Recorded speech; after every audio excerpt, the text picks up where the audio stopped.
These strange and supernatural cases were so horrifying and perplexing they mystified experts, and indeed the world ever since. There are only a handful of mysteries in this world that simply cannot be explained. Most people like to believe that even the most impossible of puzzles can be solved given time, but that's not always the case. Take these 9 mysteries, for example. They have remained unsolved for decades if not longer, mystifying experts and baffling all who encounter them. This is certainly the case for our first supernatural unsolved mystery.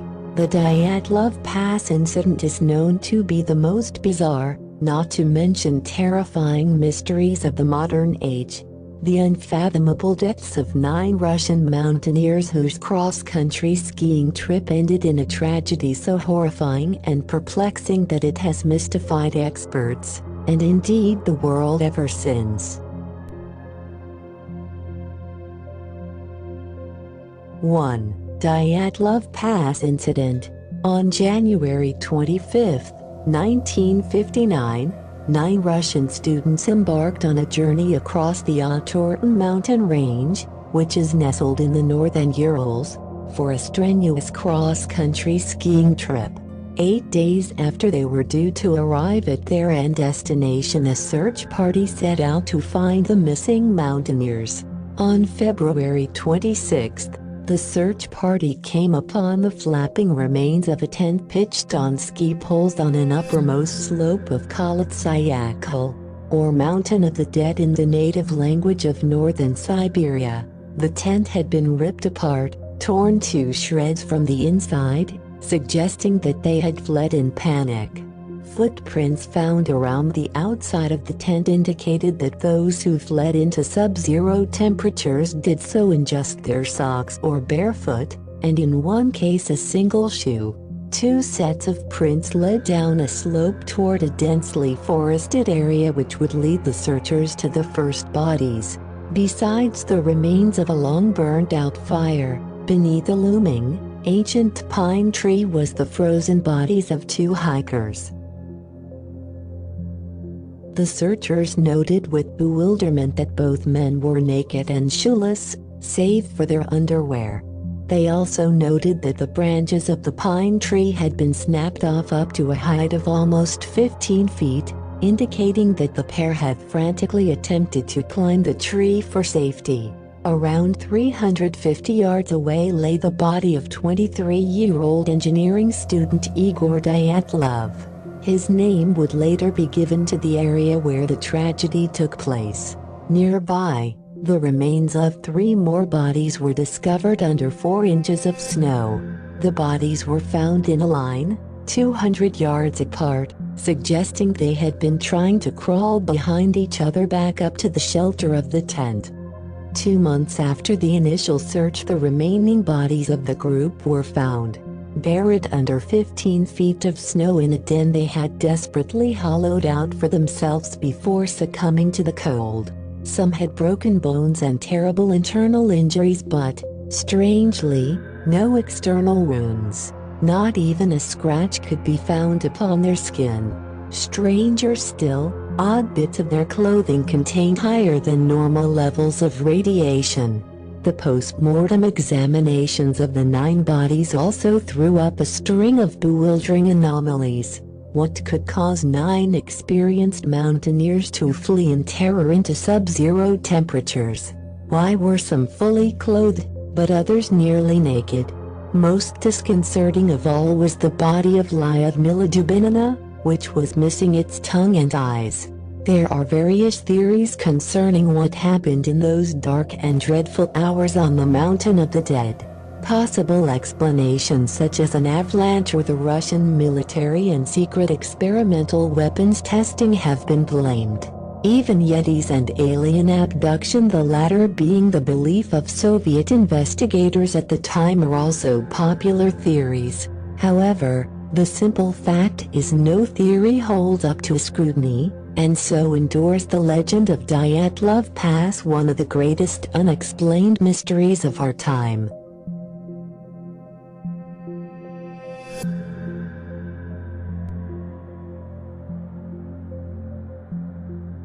Two. Bella in the Wych Elm. On April 18, 1943, 4 boys went poaching in Hagley Wood, England, and came upon a wych elm tree. Thinking it would serve as a good place to hunt for bird nests, 15-year-old Bob Farmer climbed up to check, but instead uncovered a grisly mystery.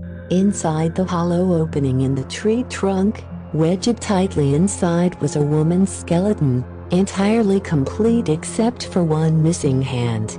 Terrified, the boys swore a pact of silence and fled, but the youngest was so traumatized that he told his father. The police were dispatched to investigate, and the body was found exactly as it had been described. Hair hung off the remaining flesh on the skull, and 2 crooked teeth gaped out of the mouth. The woman's severed hand and items of clothing were later found buried near the tree. This gave rise to wild speculation that she had suffered a black magic execution and that a witch's coven and Satanists were operating in the local area. After police analysis, the bones were determined to belong to a woman aged 35-40, who had been placed while still warm into the tree's hollow, where she had remained hidden for at least 18 months.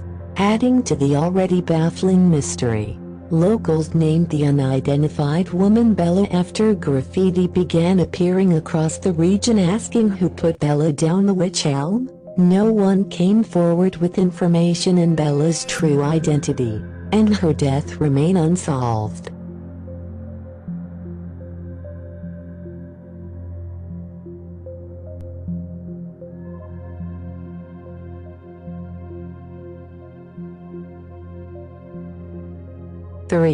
The Pollock twins. In 1957, 2 sisters, Joanna 11, Jacqueline Pollock 6, and their friend Anthony were tragically killed in a car accident as they walked to their local church in Northumberland, England.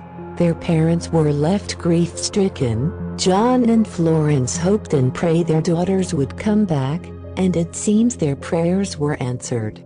1 year later, twin girls Jennifer and Jillian were born.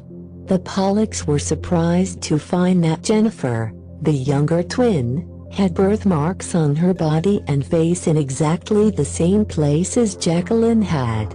With that, began a series of uncanny similarities between the twins and their dead sisters. At the age of 2, the twins started to ask for toys which had once been owned by Jacqueline and Joanna. The girls, their parents claimed, had never seen or heard about the toys before. At 4, they began to recognize places they had never seen or been to before. One time they pointed to a school they claimed to be their school and that they remembered playing in the playground behind it. The school was the one Jacqueline and Joanna had attended. A well-respected psychologist at the time, Dr. Ian Stevenson, studied the case and concluded that the twins were indeed the sisters reincarnated. Then, just as suddenly as it started, when the girls turned 5 years old, their memories vanished and they both went on to live happy, ordinary lives.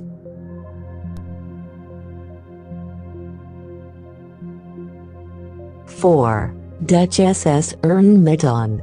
According to widely circulated reports, in June of 1947, multiple ships sailing the trade routes of the Straits of Malacca, which is located between Sumatra and Malaysia, claimed to have picked up a series of SOS distress signals.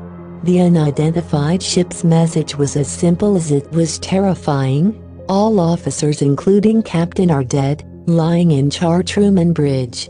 Possibly whole crew dead. This was followed by a burst of indecipherable Morse code, then a final message: I die. This cryptic proclamation was trailed by an eerie silence. The distress call was picked up by 2 American ships as well as British and Dutch listening posts who managed to triangulate the source of the broadcasts and deduced that they emanating from a Dutch freighter known as the SS Medan. The American merchant ship Silver Star was first to arrive on the scene. Boarding the ship, the recused party discovered a horrifying sight awaited them. The decks of the vessel were littered with the corpses of the Dutch crew. All of the bodies lay with their eyes wide open, with terrified expressions on their faces and arms stretching out in front of them as if to shield themselves from something monstrous. As the Silver Star tried to tow the ghost ship back to port, the crew noticed ominous billows of smoke pouring up from the lower decks. The boarding party scarcely had a chance to cut the tow line and make it back to the Silver Star before the Medan exploded. The doomed ship slowly sank beneath the ocean waves, leaving in its wake the most chilling of maritime mysteries.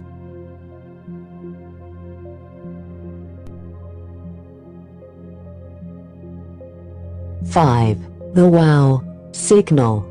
2 Cornell physicists, Philip Morrison and Giuseppe Cocconi, famously tried to imagine how an intelligent alien civilization might try to signal Earth.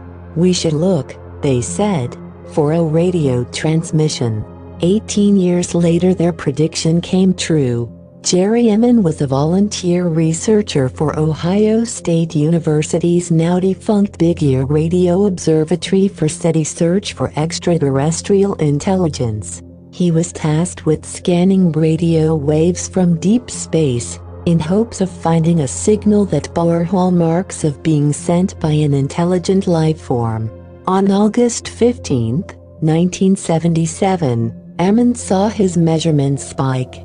The signal lasted for 72 seconds. It was loud and appeared to have been transmitted from the constellation Sagittarius near a star called Tau Sagittarii, 120 light-years away.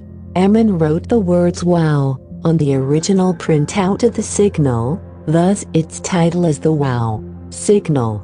All attempts to locate the signal again have failed, leading to much speculation and mystery about its origins.